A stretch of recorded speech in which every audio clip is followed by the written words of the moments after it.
नमस्कार सभी साथियों को स्वागत करता हूं सभी का इस यूट्यूब चैनल पर जिसका नाम है स्टडी विद पीएन लोधा। साथियों, आज की ये जो क्लास है मनोविज्ञान की मैराथन टेस्ट है। रीट एग्ज़ाम 2022 के लिए फर्स्ट ग्रेड की भर्ती हो, जिसकी आप अगर फर्स्ट ग्रेड की तैयारी कर रहे हो, सेकंड ग्रेड की तैयारी कर रहे हो, सभी के लिए बहुत ही शानदार आपको नए प्रश्न मनोविज्ञान के देखने को मिलेंगे। तो आने वाली भर्तियों में किस प्रकार से आपका पेपर रह सकता है, उसी से संबंधित ये वीडियो है। साथियों, वीडियो को पूरा देख करके जाइएगा और पूरे प्रश्न हल करने के बाद में हमें नीचे कमेंट में जरूर बताइएगा कि आपके कितने प्रश्न सही हो रहे हैं। तो चलिए वीडियो को शुरू करते हैं। तो साथियों, एक एक प्रश्न को ध्यान से देखिएगा और एक एक प्रश्न का सही उत्तर बताने की कोशिश कीजिएगा। पहला जो क्वेश्चन आपके आता है, प्रश्न संख्या 1 क्या है? यदि एक बालक की वास्तविक आयु 9 वर्ष है और उसकी मानसिक आयु 12 वर्ष है, तो बालक की बुद्धि लब्धि कितनी होगी? 120, 133, 133.33 और 124.40। देखिएगा, यहाँ पर बुद्धि लब्धि निकालने का एक सूत्र आता है। ऊपर लिखते हैं हम मानसिक आयु और नीचे हम लिखते हैं वास्तविक आयु, और उसकी मानसिक आयु बटे वास्तविक आयु करके उसको 100 से गुणा कर देते हैं। तो यहाँ पर बालक की मानसिक आयु कितने वर्ष है? 12 वर्ष है। उसकी वास्तविक आयु कितने वर्ष है? 9 वर्ष है, और इंटू 100 कर देंगे साथियों। तो यहाँ पर इसकी बुद्धि लब्धि निकल जाएगी। देखिएगा, 3 से काटते हैं 3, 3 से काटते हैं 4 बार, 400 में 3 का भाग दे दीजिएगा, तो यहाँ पर आपका उत्तर आएगा 133.33। ये उस बालक की बुद्धि लब्धि होगी। तो तीसरा विकल्प आपके प्रश्न संख्या 1 में सही है। नेक्स्ट प्रश्न संख्या 2 पे आएंगे। तो दूसरा क्वेश्चन देखते हैं। आपके प्रश्न संख्या 2 है, एक शिक्षिका अपने विद्यार्थियों को अनेक तरह की सामूहिक गतिविधियों में व्यस्त रखती है, जैसे समूह चर्चा, समूह परियोजनाएं, भूमिका निर्वाह आदि। यह सीखने के किस आयाम को उजागर करते हैं? तो विकल्प है आपके पास सामाजिक गतिविधि के रूप में अधिगम, मनोरंजन द्वारा अधिगम, भाषा निर्देशित अधिगम और प्रतियोगिता आधारित अधिगम। तो साथियों, ये 4 विकल्प है। प्रश्न आपके सामने है, विकल्प आपके सामने है, इसमें से सही उत्तर का चयन कीजिएगा। देखिएगा, लगातार यहाँ पर आपको निःशुल्क टेस्ट सीरीज मिलेगी, एग्जाम तक लगातार मिलेगी साथियों, इसलिए जरूर ज्वाइन करके रखिएगा। पिछली भर्ती में जिन बच्चों ने तैयारी की थी, उनके वो कई सारे बच्चे मेरे यहाँ वीडियो में कमेंट करने भी आते हैं कि हमने बिल्कुल यहाँ से रेगुलर तैयारी की और हमारे बहुत अच्छे स्कोर बना, 130 प्लस बहुत ज़्यादा स्टूडेंट है। तो यहाँ पर देखिएगा, यहाँ आपका जो सही उत्तर है वो रहेगा विकल्प नंबर 1, सामाजिक गतिविधि के रूप में अधिगम का ये उदाहरण है। क्यों?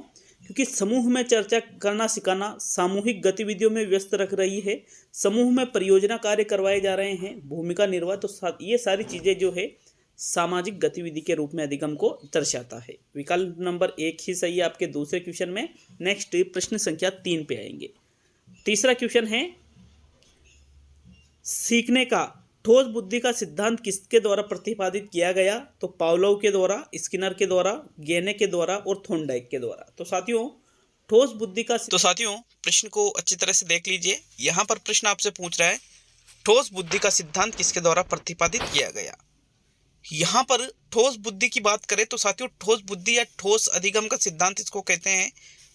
वैसे नॉर्मली ठोस बुद्धि का कोई सिद्धांत नहीं था, ठोस अधिगम का सिद्धांत था। तो जो ठोस अधिगम का सिद्धांत है, दिए गए विकल्पों में से थोंडाइक के द्वारा प्रस्तुत किया गया था। ठीक है, विकल्प नंबर आपका 4 सही है प्रश्न संख्या 3 में। और थोंडाइक के द्वारा ही ठोस बुद्धि ही एक प्रकार भी बताया गया है, तो इस प्रकार हम चौथे विकल्प को ही सही करेंगे। नेक्स्ट प्रश्न संख्या 4 पे आएंगे। आपके चौथा क्वेश्चन है, शिक्षण से अधिगम पर बल देने वाला परिवर्तन हो सकता है बाल केंद्रित शिक्षा पद्धति अपनाकर, रटने को प्रोत्साहित करके, अग्र शिक्षण की तकनीक अपनाकर और परीक्षा परिणामों पर केंद्रित होकर। तो भाई, अधिगम पर बल देने वाला परिवर्तन किस प्रकार से हो सकता है शिक्षण में? तो साथियों, दिए गए विकल्पों में से सही विकल्प का चुनाव करो। देखो, इस प्रश्न का जो सही आंसर है वो रहेगा बाल केंद्रित शिक्षा पद्धति अपनाकर। क्योंकि बाल केंद्रित शिक्षा पद्धति में क्या होता है, बालक सक्रिय रहते हैं, बालक क्रिया करके सीखते हैं साथियों। तो जिसमें बालक सक्रिय रह रहे हैं, क्रिया करके सीख रहे हैं, मतलब लर्निंग बाय डूइंग, करके सीखना हो रहा है, तो साथियों उससे सबसे ज्यादा बालक में अधिगम होगा। विकल्प नंबर आपका 1 सही है प्रश्न नंबर 4 में। नेक्स्ट प्रश्न संख्या 5 पे आएंगे। तो चलिए 5वां प्रश्न देखेंगे। एक बालक के अपराधी बनने का कारण नहीं है माता पिता में अनबन, घरेलू हिंसा, घर में आपसी सहमति से कार्य न करना और वार्षिक आय का स्तर अधिक होना। तो प्रश्न को वापस अच्छी तरह से देखिएगा, एग्जाम लेवल के प्रश्न हैं, अच्छी तरह से इसी प्रकार से आपके प्रश्न वर्तमान में बन रहे हैं साथियों। तो 5वें क्वेश्चन में आपको सही आंसर बताना है। देखो, राइट आंसर क्या है, एक बार प्रश्न को समझते हैं। बालक के अपराधी बनने का कारण नहीं है। ठीक है, तो भाई माता पिता में अनबन, अगर माता पिता में अनबन होती है तो उससे भी बाल अपराध जन्म लेता है, तो ये आपका आंसर नहीं होगा। यदि घरेलू हिंसा होती है तो साथियों उससे भी बाल अपराध जन्म लेता है, तो ये भी कारण है। और आपको क्या देखना है, कारण नहीं है।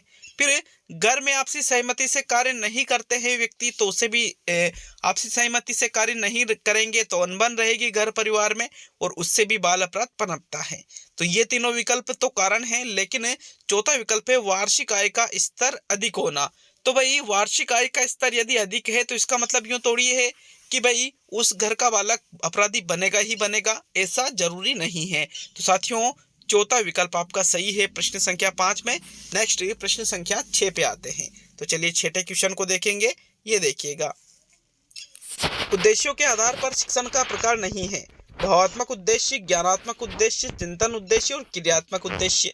तो देखो उद्देश्यों के आधार पर शिक्षण के प्रकारों की अगर हम बात करें तो भावात्मक, ज्ञानात्मक, क्रियात्मक तीनों उद्देश्य होते हैं, लेकिन चिंतन जैसा कोई उद्देश्य नहीं होता है। तो मतलब यहाँ पर प्रश्न संख्या 6 में आपके जो तीसरा विकल्प है यही आपका सही आंसर होगा। नेक्स्ट हम आगे बढ़ेंगे प्रश्न संख्या 7 की ओर।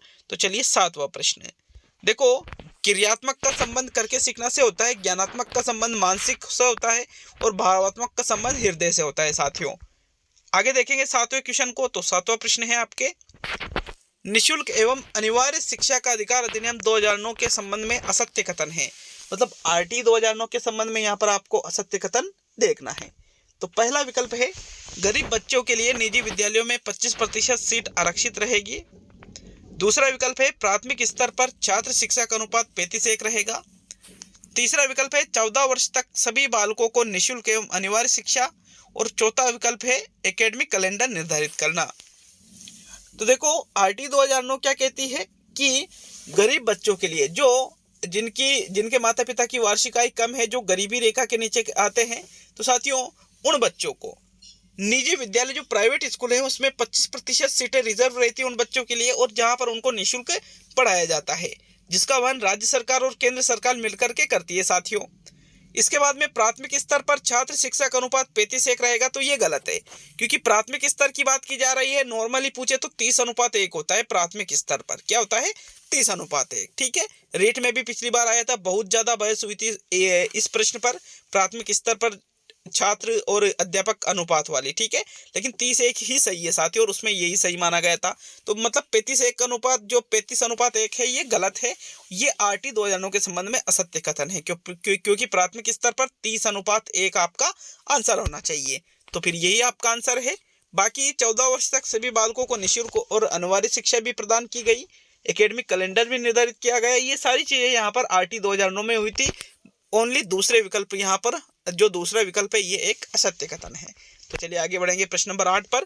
8वां प्रश्न, शिक्षण अधिगम प्रक्रिया में व्यक्तिगत रूप से ध्यान देना महत्वपूर्ण है, क्योंकि व्यक्तिगत एक एक बच्चे के ऊपर ध्यान देना क्यों महत्वपूर्ण माना गया है साथियों? क्योंकि शिक्षार्थी हमेशा समूह में ही बेहतर सीखते हैं, क्योंकि शिक्षण प्रशिक्षण कार्यक्रमों में ऐसा बताया गया है, क्योंकि इससे प्रत्येक विद्यार्थी को अनुशासित करने के लिए शिक्षक को बेहतर अवसर मिलते हैं, या क्योंकि बच्चों की विकास दर भिन्न होती है और वो भिन्न भिन्न तरीकों से सीखते हैं। तो अच्छे से प्रश्न को देख लीजिए और सही विकल्प का चुनाव कीजिएगा। राइट आंसर प्रश्न संख्या 8 में क्या रहेगा आपके? विकल्प नंबर 4। क्यों रहेगा चौथा विकल्प सही? क्योंकि व्यक्तिगत रूप से ध्यान देने की बात की जा रही है, और व्यक्तिगत रूप से ध्यान देना मतलब सभी बच्चों को एक एक करके सिखाना। तो साथियों उनके विकास की दर भी भिन्न भिन्न है और भिन्न भिन्न तरीकों से सीखते हैं, सभी का सीखने का तरीका अलग अलग होता है, इसलिए हमें बच्चों पर व्यक्तिगत रूप से ध्यान देना चाहिए। विकल्प नंबर आपका 8, जो 8वां क्वेश्चन है, इसमें विकल्प नंबर 4 सही है साथियों। नेक्स्ट प्रश्न संख्या 9 पे आएंगे। ठीक है, तो चलिए 9वां प्रश्न देख लेते हैं। देखो इसी प्रकार से रेगुलर टेस्ट सीरीज आपको एग्जाम तक मिलेगी। रेगुलर ज्वाइन करके रखिएगा साथियों, क्योंकि फायदा उन्हीं को मिलता है जो रेगुलर अटेंड करते हैं। ऐसा नहीं है कि आज टेस्ट कर लिया, 5 दिन तक टेस्ट करा ही नहीं, फिर 2 दिन या 3 दिन टेस्ट कर लिया, फिर 5 दिन तक टेस्ट नहीं करा, तो उससे फिर मजा नहीं आता है। देखो 9वां क्वेश्चन है, विकास के सभी क्षेत्र एक दूसरे से अंतः संबंधित होते हैं, यह विकास का कौन सा सिद्धांत है? निरंतरता का सिद्धांत, अंतः क्रिया का सिद्धांत, अंतः संबंध का सिद्धांत, अंतः एकीकरण का सिद्धांत। तो 9वें क्वेश्चन में सही आंसर देना है आपको।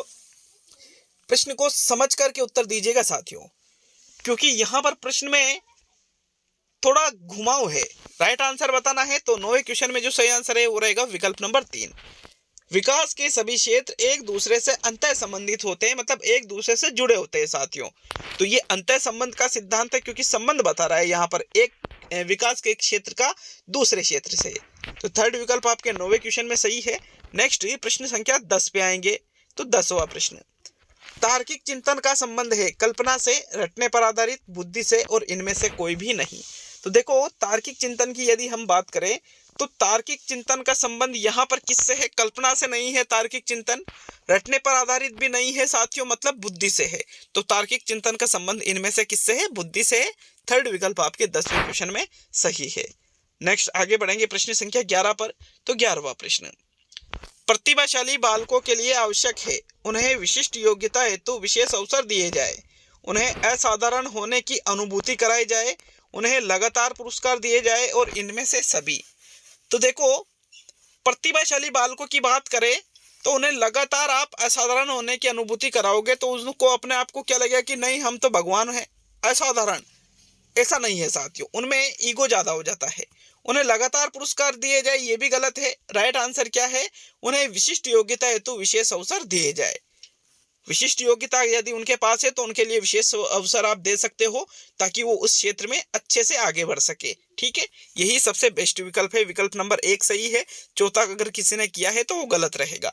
नेक्स्ट प्रश्न नंबर 12 को देखेंगे। 12वां प्रश्न, अभिकर्मित अधिगम सामग्री में व्यक्तिगत विभिन्नता को ध्यान में रखा जाता है। इसकी पुष्टि इस बात से होती है कि विद्यार्थी अपनी गति से सीख सकते हैं, सामग्री बहुत रोचक होती है, सामग्री को आसान ढंग से प्रस्तुत किया जाता है और सामग्री बहुत आकर्षक होती है। तो देखो, अभिकर्मित अधिगम की बात करें, अभिकर्मित अधिगम किसने बताया था? स्किनर ने। साथियों, इसमें व्यक्तिगत विभिन्नता को ध्यान में इसलिए रखा जाता है, इसका मतलब यह है कि जो छात्र है वो अपनी गति से सीख सकते हैं। अगर तीव्र मतलब प्रतिभाशाली बालक है तो तीव्र गति से सीख सकता है, सामान्य है तो सामान्य गति से, थोड़ा मंदबुद्धि बालक है या कमजोर बालक है, पिछड़ा बालक है तो उसकी गति से सीख सकता है। मतलब व्यक्तिगत विभिन्नता इसमें अच्छी तरह से देखी जाती है। तो विकल्प नंबर आपका 1 सही है प्रश्न नंबर 12 में। नेक्स्ट प्रश्न नंबर 13 पे आएंगे। तो चलिए 13वें क्वेश्चन को देखेंगे। इनमें से कौन सा बालक की मानसिक प्रक्रिया से प्रत्यक्ष संबंध रखता है? बैट पकड़ना, चलना, दौड़ना और सोचना। भाई बहुत ही इंपॉर्टेंट प्रश्न है ये सारे एग्जाम लेवल के, चाहे फर्स्ट ग्रेड भर्ती हो, सेकंड ग्रेड भर्ती हो या आने वाली रीट शिक्षक भर्ती हो 2022 वाली, या अन्य कोई सी भी शिक्षक भर्ती हो साथियों। साइकोलॉजी जहां पर आती है वहां के लिए तो ये बेस्ट चीजें मिलेगी आपको। तो देखो, मानसिक प्रक्रिया से प्रत्यक्ष रूप संबंध, तो बैट पकड़ना गतिक है, चलना गतिक है, दौड़ना गतिक है, लेकिन सोचने में गति नहीं हो रही है, सिर्फ मानसिक क्रिया हो रही है। तो विकल्प नंबर आपका 4 सही रहेगा प्रश्न नंबर 13 में। नेक्स्ट प्रश्न नंबर 14 पे आएंगे। तो 14वां क्वेश्चन, व्यक्तित्व के शीलगुण सिद्धांत का संबंध किससे है? आरबी केटल से, आल्पोर्ट से, शेल्डन से और स्प्रेंजर से। तो भाई शीलगुण का सिद्धांत किसके द्वारा दिया गया था? आल्पोर्ट के द्वारा दिया गया था साथियों, क्योंकि शीलगुण में एक तो आरबी केटल का नाम चलता है और एक आल्पोर्ट का नाम चलता है, लेकिन अगर दोनों हो तो फिर आपका आंसर जो रहेगा वो आल्पोर्ट रहेगा साथियों। ठीक है, दूसरा विकल्प आपका 14वें क्वेश्चन में सही है। नेक्स्ट प्रश्न संख्या 15 पे आएंगे। तो 15वां प्रश्न, बाल अंतर्बोध परीक्षण व्यक्तित्व मापने की विधि है, वस्तुनिष्ठ विधि है, व्यक्तिनिष्ठ विधि है, प्रक्षेपी विधि है या प्रायोगिक विधि है? तो बाल अंतर्बोध परीक्षण, जिसको हम CAT कहते हैं साथियों, क्या कहते हैं? CAT, चाइल्ड एप्रिसिएशन टेस्ट, बाल अंतर्बोध परीक्षण। ये परीक्षण जो है ये एक प्रक्षेपी विधि के अंतर्गत आता है। प्रक्षेपी विधि मतलब होता है वह विधि जिसमें अचेतन मन का अध्ययन किया जाता है। किसका? अचेतन मन का अध्ययन किया जाता है साथियों, वो प्रक्षेपी विधि होती है, जिसमें कुछ भी चीजें स्पष्ट नहीं होती है, अस्पष्ट चीजें होती है जिसमें। तीसरा विकल्प आपका सही है, याद रखिएगा, अस्पष्ट होता है, कुछ भी स्पष्ट नहीं होता है जो प्रक्षेपी विधियां होती है उसमें। तो थर्ड विकल्प आपके 15वें क्वेश्चन में सही है। नेक्स्ट प्रश्न संख्या 16 पे आएंगे। 16वां प्रश्न, बुद्धि का एक तत्व सिद्धांत विनय के द्वारा प्रस्तुत किया गया था, जिसके अनुसार बुद्धि बहुत सारी शक्तियों का योग है, एक सत्तात्मक शक्ति है, 2 तत्वों का योग है और अनुकरणीय है। तो एक तत्व का सिद्धांत का मतलब क्या हुआ? एक तत्व का सिद्धांत, साथियों एक तत्व में दो तत्व तो होंगे ही नहीं कि दो तत्वों का योग है। बहुत सारी शक्तियां बहुबुद्धि में होती है साथियों। मतलब यहाँ आपका जो सही आंसर है वो है एक सत्तात्मक शक्ति है। विकल्प नंबर आपका 2 सही है प्रश्न संख्या 16 में। नेक्स्ट आगे बढ़ेंगे प्रश्न संख्या 17 की ओर। तो चलिए 17वें क्वेश्चन को देखेंगे, आपके प्रश्न नंबर 17। तो साथियों 17वां क्वेश्चन है, सीखने का कौन सा सिद्धांत समस्या के अचानक समाधान की वकालत करता है? अंतर्दृष्टि अधिगम, संज्ञानात्मक अधिगम, क्रियात्मक अधिगम, शास्त्रीय अनुबंधन। तो देखो अचानक समाधान की बात की जा रही है।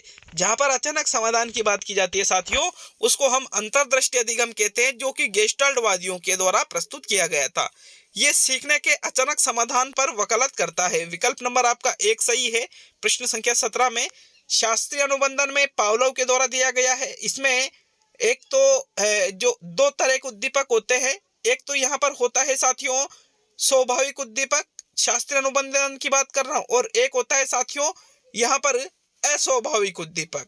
आप अस्वाभाविक उद्दीपक को अनुबंधित उद्दीपक भी कह सकते हैं। घंटी वाला और भोजन वाला जो उदाहरण है, क्रिया प्रसूत अधिगम में पहले क्रिया कराई जाती है, बाद में पुनर्बलन दिया जाता है। संज्ञानात्मक अधिगम, यहाँ पर संज्ञानात्मक अधिगम किसके द्वारा दिया गया है साथियों? जीन पियाजे के द्वारा, जिसमें इन्होंने 4 अवस्थाएं बताई है 3 बच्चों पर रिसर्च करके। तो विकल्प 1 सही है प्रश्न नंबर 17 में। नेक्स्ट प्रश्न संख्या 18 पे आते हैं। तो चलिए 18वां क्वेश्चन देख लेते हैं। ये देखिएगा, अस्पष्ट उद्दीपक किस प्रकार के परीक्षण में प्रस्तुत किए जाते हैं? वस्तुनिष्ठ परीक्षण में, व्यक्तिनिष्ठ परीक्षण में, अप्रक्षेपी परीक्षण में और प्रक्षेपी परीक्षण में।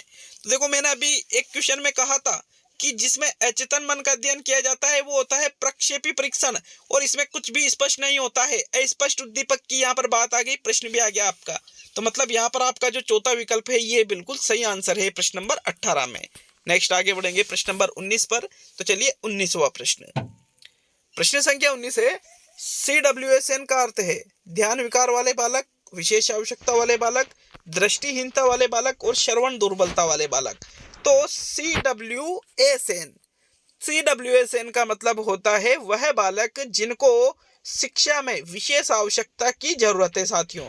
तो विशेष आवश्यकता वाले जो बालक है यही कहलाते हैं CWSN। विशेष आवश्यकता किसी भी क्षेत्र में हो सकती है, कोई इनका एक क्षेत्र निश्चित नहीं होता है।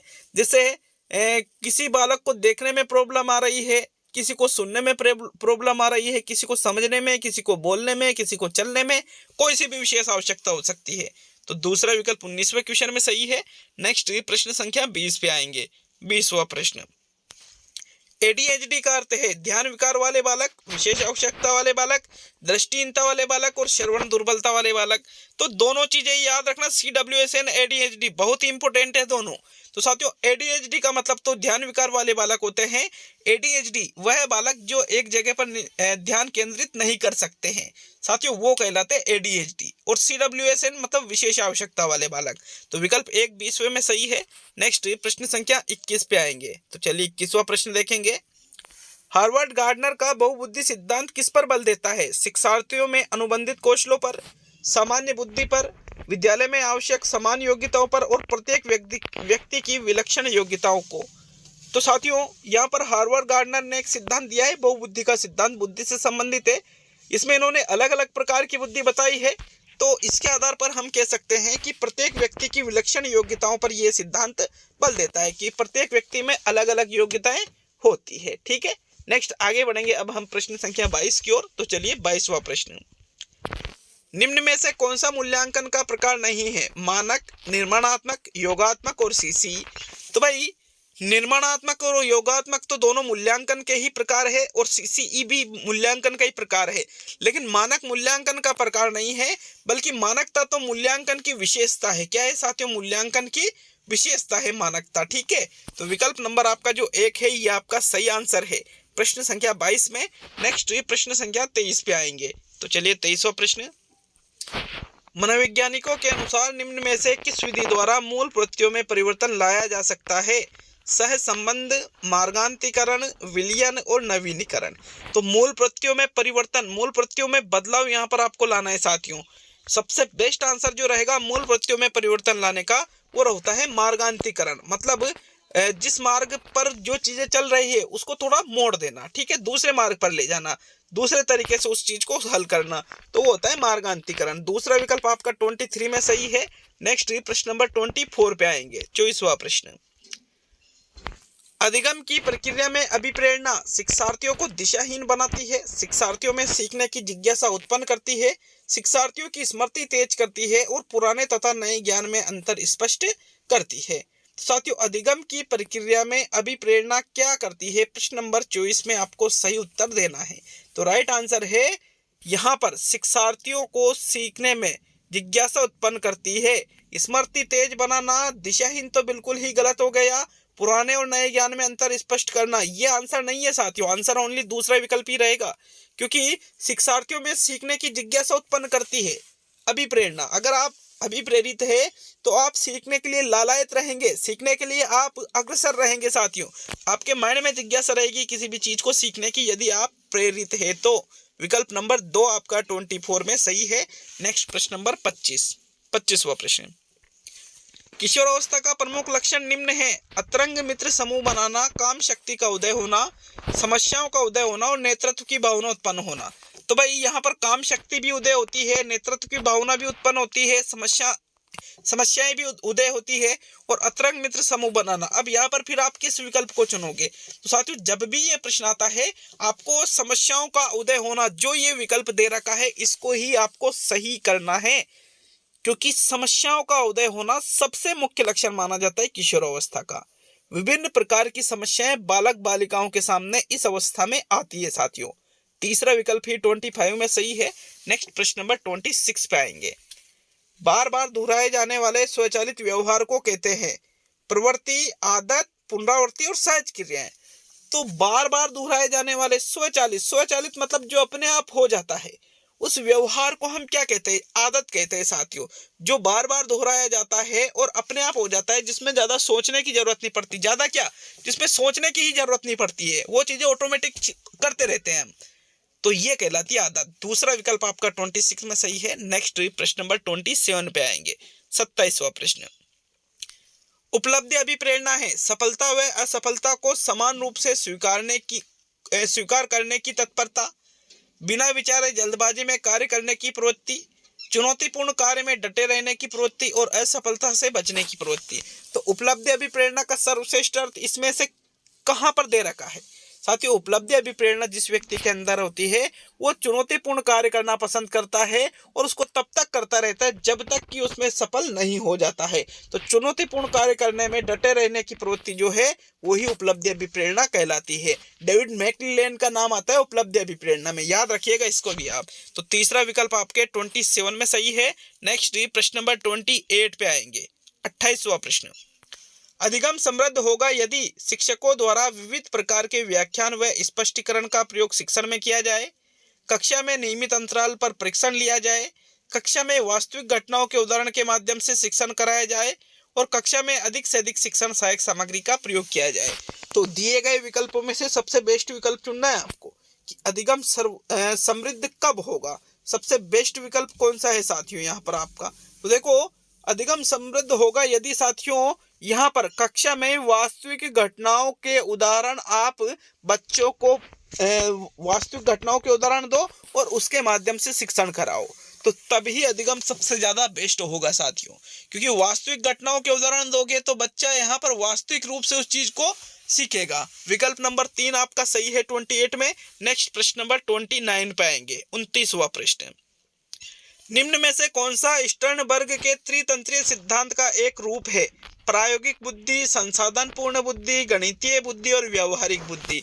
तो यहाँ पर जो स्टर्नबर्ग ने अपने त्रितंत्रीय सिद्धांत के में जो बुद्धि के प्रकार बताए थे, अलग अलग 3 प्रकार, साथियों उसमें एक प्रकार कौन सा है? यहाँ पर विकल्प नंबर 4 व्यावहारिक बुद्धि इन्होंने बताई है, बाकी ये प्रकार इन्होंने नहीं बताए तीनों। तो चौथा विकल्प 29 में सही है। अब देखेंगे साथियों 30वां प्रश्न। तो चलिए 30वें क्वेश्चन की ओर बढ़ेंगे। आपका प्रश्न नंबर 30, संज्ञानात्मक विकास निम्न में से किसके द्वारा संभावित है? यहाँ पर थोड़ी त्रुटि हुई है साथियों लिखने में, संभावित थोड़ा गलत लिखा हुआ है। प्रासंगिक और हर संभव रूप में सुनियोजित परीक्षाओं को आयोजित करके, पारंपरिक तरीकों को सुदृढ़ करने वाली गतिविधियों को प्रस्तुत करके, एक समृद्ध और विविध वातावरण प्रदान करके और सहयोगात्मकता की अपेक्षा है ये की अपेक्षा व्यक्तिगत गतिविधियों पर अधिक ध्यान केंद्रित करके। तो भाई सबसे बेस्ट विकल्प आपको बताना है संज्ञानात्मक विकास निम्न में से किसके द्वारा संभावित हो सकता है। देखो विकल्प 1 को देखेंगे, प्रासंगिक और हर संभव तरीके से सुनियोजित परीक्षाओं को आयोजित, मतलब यहाँ पर सिर्फ परीक्षाओं पर ही ध्यान दिया जा रहा है, तो सिर्फ परीक्षाओं से ही काम नहीं चलता है। विकल्प 1 आपका पूर्णतः सही नहीं होगा साथियों। दूसरा देखेंगे, पारंपरिक तरीकों को सुदृढ़ करने वाली गतिविधियों को प्रस्तुत करके, तो पारंपरिक ही नहीं आधुनिक तरीके भी अपनाना चाहिए, इसलिए ये भी पूर्णतः सही नहीं होगा। एक समृद्ध और विविध वातावरण प्रदान करके, समृद्ध मतलब सभी के लिए उपयोगी, विविध वातावरण वैयक्तिक विभिन्नता का ध्यान रखते हुए यदि बच्चों को आप ये चीजें प्रदान करोगे तो बिल्कुल निश्चित रूप से संज्ञानात्मक विकास यहाँ पर संभावित हो सकता है साथियों। इसलिए तीसरा विकल्प आपका सबसे बेस्ट आंसर है और यही आपका आंसर रहेगा प्रश्न संख्या 30 में। तीसरा विकल्प बिल्कुल सही है साथियों। तो ये 30 क्वेश्चन थे इस मैराथन वीडियो के। देखिएगा आगे भी इसी प्रकार से आपको रेगुलर क्लासें मिलेगी साथियों। और अभी तो हिंदी और साइकोलॉजी की ही क्लासें मैं ला रहा हूँ, हिंदी और साइकोलॉजी की, हिंदी और मनोविज्ञान के अलावा भी और क्लासें मैंने स्टार्ट नहीं की है। और गणित यहाँ पर शुरू से आपको पढ़ाई जा रही है, गणित पूरी निःशुल्क कोर्स कराया जाएगा एग्जाम तक साथियों आपके। साथ में आपके संस्कृत के पूरे टेस्ट आएंगे, साथ में आपके पर्यावरण के पूरे टेस्ट आएंगे, साथ में आपके एसएसटी के पूरे टेस्ट आएंगे। एसएसटी और पर्यावरण के जो टेस्ट रहेंगे पूर्णतः आरबीएससी की किताबों से रहेंगे, पूर्णतः 100%। तो जरूर रेगुलर यहाँ पर आप अटेंड करिए इन टेस्टों को, निश्चित रूप से आपको सफलता जरूर मिलेगी इस बार साथियों। हालांकि पिछली बार भी बहुत सारे विद्यार्थी सफल हुए, बहुत सारे हजारों में, यहाँ से ही खुद के मेहनत के साथ यहाँ पर उन्होंने जो सहयोग लिया उससे साथियों। तो मिलते हैं अब अगले वीडियो में। यहाँ पर आप हमें कमेंट करके बताइएगा कि 30 में से आपके कितने प्रश्न सही हुए हैं। बहुत बहुत धन्यवाद वीडियो को पूरा देखने के लिए।